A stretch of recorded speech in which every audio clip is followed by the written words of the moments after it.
Hindi ka pala talaga tamad. Pero may napapansin ako.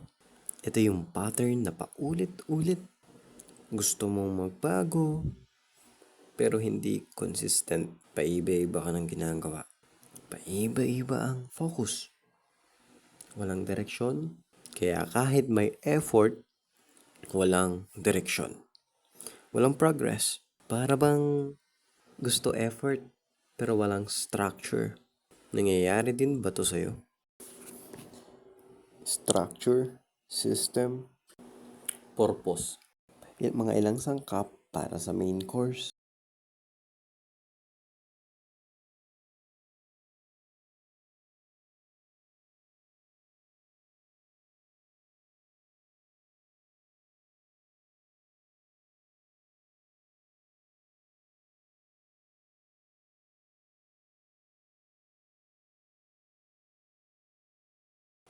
Minsan, purpose at sistema lang ang kailangan.